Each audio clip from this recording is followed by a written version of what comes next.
A dangerous new proposal to change banking as we know it. Now, while most people are distracted over the pandemic, the lockdowns, the mandates, or Afghanistan elections, or what Texas is doing, you name it, the US government is quietly trying to sneak in some new legislation that will fundamentally change the entire banking and the financial system as we know it today. And this has massive impact for you, your privacy, and your money. So in this video, I'm going to explain what this new piece of legislation is that they're trying to sneak through, how earlier tests of these same new measures had horrible and disastrous outcomes, what effects this will have on your money, your privacy, and freedom, and even bigger than that, we're going to talk about this fundamental shift and how it will forever change banking and the financial system as we know it. So let's go. All right, real quick, if you're new to the channel, my name is Mark Moss, and I make these videos to change the way you think about money because money is changing, the banking system is changing, and this is a new level of control that we've never seen. It's adding on to lots of things that we've been talking about, the Great Reset, etc. I know a lot of you concerned about these banking changes, what's happening to your money, and of course, their goal for 2030, you'll own nothing and be happy. And if that's you, then you probably want to know about something I'm doing. Of course, I've made probably a dozen videos talking about different aspects of the Great Reset, how it's going to affect your lives, and of course, how to navigate this. And I'm actually having a live event that I want you to come hang out with me and all my best friends that know all about this, the experts in the space to navigating the Great Reset, all guys that you've seen on my channel on a regular basis. And we are gonna have 2 days live where we're going to talk about how to survive the Great Reset, how to protect our assets, how to grow our wealth, how to build plan Bs, how to get passports, you name it. Service providers will be there. You do not want to miss this event. If you're worried about what the next couple years are going to be like and how you're going to survive and make sure by 2030 you still have your assets, you still own things, then come join me, hang out with me at the live event, hang out with all my friends. There is a link down below to find out more info. All right, now jumping back into this, let's get through this information because there is sneaky new regulations coming in right now that are going to have massive implications. And so they're sneaking them in. So what does that mean? Well, mostly laws, regulations get passed in the public and we know about what those are. We could either vote on them or sometimes we could at least protest them if we don't like them. But as we've been talking about, there's this $3.5 trillion spending plan that is being rammed through, and they hide all types of things in there. I have been talking about previous ones about the cryptocurrency laws and regulations, how they wanted to try to put all these new regulations and define what a broker was. Editor, go ahead and put that video up here if you want to go watch that. But basically, they use this giant spending bill to put all these hidden things in, like that crypto bill. And right now, there's another one that we're going to talk about today that has massive implications, and it basically turns banks into spying assets. So they can find out everything about you and have greater control. I'm going to break that down. And basically what it's doing is it's weaponizing the IRS against us, the people. Now, the United States already weaponizes the US dollar against other countries. We've talked about that extensively. But now they want to weaponize the IRS, the Internal Revenue Service, against us, the people. And they're going to do this for transactions all the way down to $600. Let's take a look at this little video clip right here that explains it. Top story tonight, Craig. Yeah, the president's plan would give the IRS more authority to look into your bank transactions, hoping to bring billions in revenue, according to the analysts. But some are saying, look, it's too aggressive. It could cause a lot of expensive work for your bank to report what's in your account. So as you can see, they want to put surveillance on any accounts that have $600. Now let me just explain how crazy that $600 is. And I wrote here instead of $10,000. So what does that mean? Well, most of you probably are aware that transactions of $10,000 or more in cash typically require some sort of form. So if you go to the bank and you say, I want $10,000 in cash, they typically have to fill out a form. It could be a suspicious activities report. It's called a SARS report. But that $10,000 was put in back in 1970. So in 1970 was the Bank Secrecy Act. And in 1970, they said any transactions over $10,000 in cash need to be, need to have the paperwork collected on those. So anything under 10,000 we could trade freely with cash, no big deal. Over 10,000 had to have that regulation. But in 1970, $10,000 was worth $70,000 today. So because of the inflation. So this $10,000 was an old number. They should have raised it to $70,000 and we should have free reign to transact as much as we want up to $70,000. But instead, not going up to $70,000, now they want to take it from $10,000 down to $600. And let me just explain what they're doing here, because this is under, like I said, this Bank Secrecy Act. And in 1978, they did this Right to Financial Privacy Act. So you and I should have rights to our privacy, especially regarding our finances, because that's our most crucial, our most intimate information. We're going to talk more about that in a few minutes. But I just want to show you this. This was 1978. The act was put in place to limit the government's ability. Notice the word, to limit. Not to give the government ability, to limit the government's ability to freely access non-public financial records. So obviously the transactions in my bank, my balances, what I'm doing, that's private. It's private. It's non-public, all right? It is required that the U.S. government deliver a legal notice. So they're required to deliver a legal notice to a customer or receive consent from a customer. Deliver or receive notice. Before they can legally access their financial information, customers must also be informed that they have the ability to challenge the government when the government is actively trying to access their financial information of $10,000 or more, and now they want to just have full access to this. And then it says the government is not allowed to transfer the information between government agencies. So now, like the IRS, the FBI, the local police, they can't exchange it between those. And it says that if the records in question are connected with a law enforcement investigation, the only way the government can access financial records is through these 6 exceptions. The only way is if they have one of these 6: a grand jury subpoena, customer authorization, administrative summons, a search warrant issued, a judicial subpoena, or formal written request. That's the law. But no, now they want any bank account over $600 and they want full information. But let me show you what this means, all right? Now, they're saying this is for tax revenue, so there's this $3.5 trillion spending bill, and they have to find a way to pay for it. So just like the cryptocurrency thing, they wanted to tighten up all these cryptocurrency things. They thought they could generate revenue. They're also doing this for revenue. They want to figure out a way to pay for that $3.5 trillion. And so if they do increase scrutiny on accounts, of every account with $600 or more, and they look at every single financial transaction, then they could force more tax compliance. They could find people that are not paying taxes on their $600, and they could penalize them, and they could bring in a little bit more tax revenue. Supposedly, we can see it right here. It says, in addition to President Joe Biden, the measure is supported by the IRS administrator, of course they are, the Treasury Secretary, Janet Yellen, of course she is, and several Senate Democrats, in particular, our good friend we talk about all the time, Elizabeth Warren, who viewed as a vital element of an $80 billion tax compliant push. So they believe that if they surveil every single person's account and every single transaction, they could potentially generate an extra $80 billion of tax revenue. Now, how much money will it cost to implement that? How many agents will be required? How much software will have to be built and deployed? How much will they really save on $80 billion? That they want to collect? But even bigger than that, let's just take a look at this. So I asked this question. They want to bring in $80 billion, but they can just print trillions. They can just print trillions. So let's look at this. In 2021, the federal tax revenue for the 2021 is estimated to be individual income taxes is about half of all the taxes the government collects are income taxes. The rest are made up of different types of other taxes. But the income taxes will contribute $1.9 trillion of the about 3 or 4 trillion they're going to spend, or to the 8 trillion that they printed out of thin air last year. So if they can print 8 trillion, why again do they need the extra 80 billion? Let's take a look. So the first thing I want to let you know is that this is a big problem. Now, what kind of problem is it? One, they want to say that they want to force compliance, right? And a lot of people are saying, well, if you got nothing to hide, who cares, right? Let them surveil that.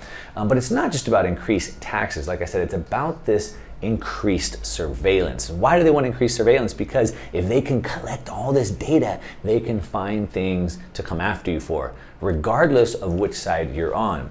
Don't believe me? Let's take a look at this right here. So the IRS has a history of abuse. Maybe some of you aren't aware. Back in 2010, the Obama administration targeted conservative groups. Specifically, the IRS was weaponized to go after conservative groups, specifically, of course, opposition to the Obama administration. As you might have heard this saying before in the Miranda rights, anything you say can, and most importantly, will be used against you. Let's just take a look at this, for example. So this is a history of abuse. So here's a detailed summary of Obama's IRS scandal, how the administration illegally used the IRS to harass conservative organizations. So let's just take a look at some of this information right here.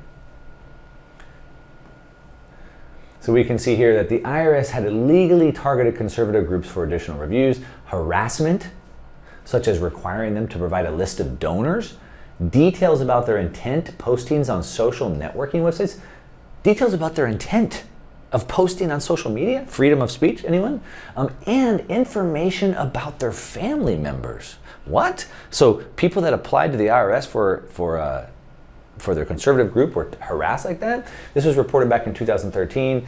Louis Lerner, who was the head of the IRS at the time, claimed the only low-level employees had known about it and that no high-level IRS officials had known about it. That's what she said. However, soon afterwards, NPR reported that an Inspector General report showed that Lerner had been lying and that she herself had actually been aware of it since June of 2011. She was involved. Even worse, during March and April of 2012, Lerner herself had actually written such letters to 15 different conservative groups. Herself, with her own name. She went and lied, said she didn't know anything about it, but her name was on the letters. And then she went and testified May of 2013, said, "I have not done anything wrong." Yeah. Then she invoked her Fifth Amendment. I'm pleading, I'm not going to say anything.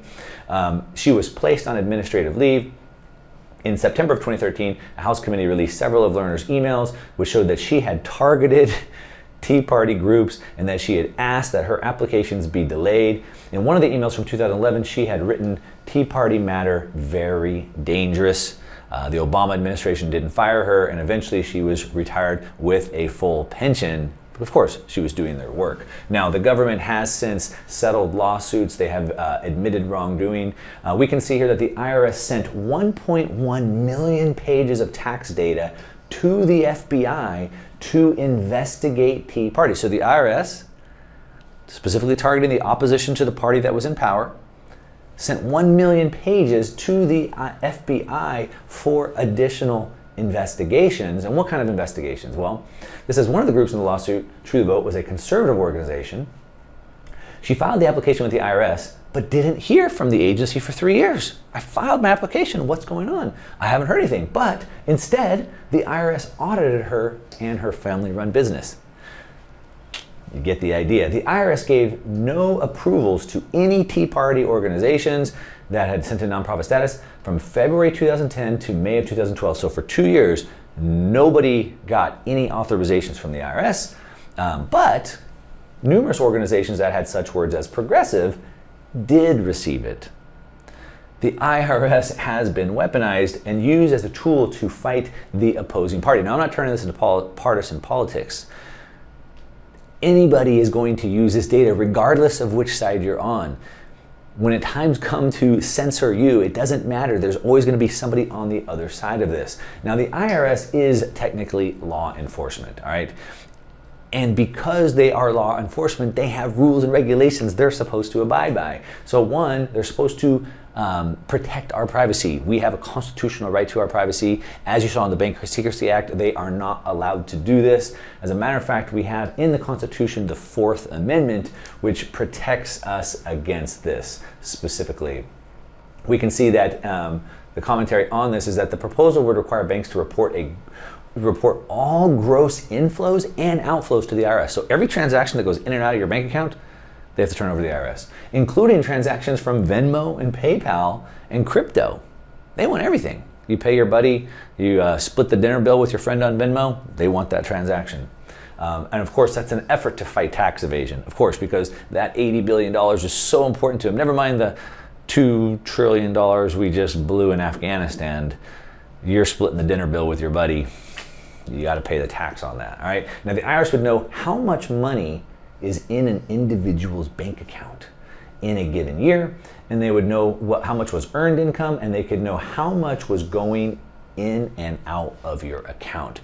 They want to look at every transaction. They want to know who you're spending your money with, how much those amounts are for, and what you're doing with that money. We can also see here that the IRS is first and foremost a law enforcement agency, like I said, but the Fourth Amendment is supposed to protect us against what they call unreasonable searches and seizures in pursuit of looking for wrongdoing. Look, in the United States, we're supposed to be innocent until proven guilty. We should also be healthy until proven sick. That's another story. But we're innocent until proven guilty. So that means it protects us against unreasonable searches and seizures in pursuit of looking for wrongdoing. They can't just go fishing looking for wrongdoing. The Fourth Amendment, here it is right here, quoting it, the right of the people to be secure in their persons, houses, papers, and effects against unreasonable searches and seizures shall not, those are key words, shall not be violated. And no warrant shall issue but upon probable cause supported by oath and affirmation, and particularly describing the place to be searched and the persons or things to be seized. They can't just do this. This is not the rule. This is not the law. No reason for compliant taxpayers to be concerned, says the IRS, saying that the monitoring would simply help target those that are committing fraud.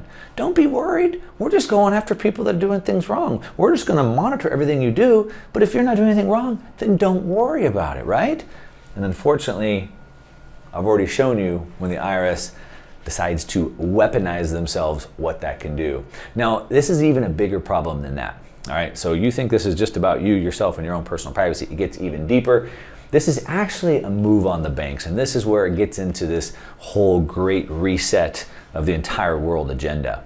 I've done several videos talking about central bank digital currencies and the banking system. But here's the thing, how can the banks comply? Let's take a look at this video right here from a banker. Some small bank presidents say they're not sure how they would comply with an IRS request to give up your transactions to the IRS, potentially any account with as little as $600. It's obviously we take privacy and our customers' privacy very seriously. Travis. So you can see in order for those banks to comply, one, they can't really do it. Two, how could they? They don't have the manpower, they don't have the money, they don't have the systems, the tools to do this. They would have to spend an enormous amount of money, which they can't do. So guess what happens? If they can't comply, then they can't stay in business. So what happens? We further consolidate the big businesses, we get rid of the small businesses, and we continue to push to the big business. All mom and pop retailers are going out, and we'll go to Walmart. All mom and pop banks, all community banks go under, and we go to the commercial banks. But it gets even more than that. I've been talking about with the central bank digital currencies, what they're really trying to do is collapse the stack. So what do I mean by that? If this is me and you here at the bottom, and we want money, we could go to our local bank, our community bank, our farmers and merchant bank, and we can get money, which then may get it from a commercial bank up here, which then gets it from the federal bank, which is here, and then we have over here the IMF or the BIS.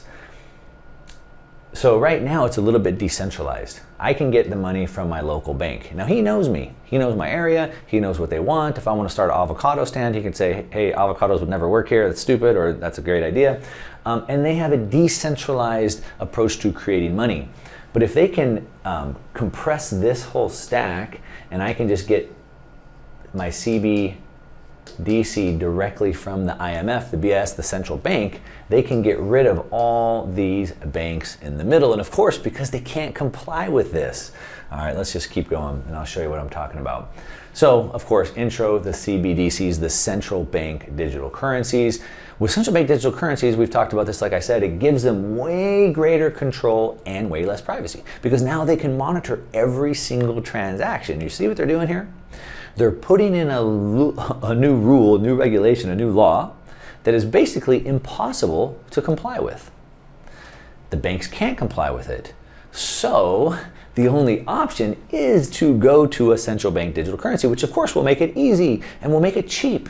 And they're setting the stage because they're already starting to say that central bank digital currencies will actually give us more privacy. Oh, you don't like the IRS going through your bank account and going through every single transaction? Well, just use a central bank digital currency. You actually get way more privacy with it, they'll say. I call this the drop sell technique. In sales, it would be the drop sell technique. I would come to you and I would say, this is $10,000, and you're like, what? $10,000 is too much. And I'm saying, okay, how about 1,000? And then 1,000 sounds really cheap. So what they do is they come after you really hard, bring this crazy bill that's really hard to comply with. And then when you say, there's no way I can do that, they give you a very easy alternative, which of course you take, and that ushers in the CBDCs. We can see in headlines already that CBDCs can protect privacy. How? How are they going to protect privacy? Never mind that. Those types of facts don't matter. The one thing that you just have to know is that this is the ultimate form of control. This is total surveillance, where they can look at every single penny that you spend, who you spend that with, which people, which places, which organizations you donate money to. Of course, don't donate against the party, right? You don't want to give money to the party that's against the opposition, whatever that is. This is a nonpartisan situation. At the end of the day, whether you're pro-life or pro-choice, at the end of the day, whether you're Republican or Democrat, at the end of the day, whether you're pro-mandate or anti-mandate, it doesn't matter. There's going to be somebody on the other side of that that's going to want to have something to say about that. So it's total surveillance. In addition, it's what I've been calling behavioral modification. So hey, you're not saving enough money, how about a positive interest rate? You're saving too much, how about a negative interest rate? Oh, you're an oppressed minority group, how about money for you? How about reparations for you? If you do these things, you get this. If you don't do these things, we take this away. You can spend your money at these stores, but you can't spend the money at these stores, etc. To change the modification. So a lot of people ask, what's the point of taxes? If they can just print $8 trillion, what do they need my taxes for? Which is a very good question. But the answer is because of this behavioral modification. They want to tax certain people and they want to incentivize other people. And this is the ultimate form of control. They can continue to do that. They want to control banking. And like I said, really what they want to do is they want to compress the stack. They want to take away the ability for you to go to your local banks, your local merchant banks, that decentralized nature of money creation, and compress the stack so you go directly to the central bank. This is all part of the control, putting your entire life into one application that can be turned on and off with a single switch. Part of the agenda that they've been pushing, of course, their goal by 2030, but we're not gonna let that happen. And I wanna make sure that you still own assets by the end of 2030, and that's why I'm having a live event just coming up in a couple of months. All my friends that you see on this channel, the best experts and speakers in the world will be there and explaining exactly what you're looking at, what should be paying attention to, but more importantly, what you need to do to survive and thrive over these next couple of years. All the best people are gonna be there. Click on the link down below to check it out. Hopefully I'll see you there. On top of that, what do you think about this video? Is it crazy? They wanna monitor every single bank account over 600 bucks? Let me know what you think in the comments down below. Give me a thumbs up on this video if you like it, and if you don't like the video, I guess give me a thumbs down. I don't know why, because I'm working hard, but if you give me a thumbs down, at least leave me a comment and let me know. Hope to see you at the live event, and that's all I got for you today. To your success, I'm out.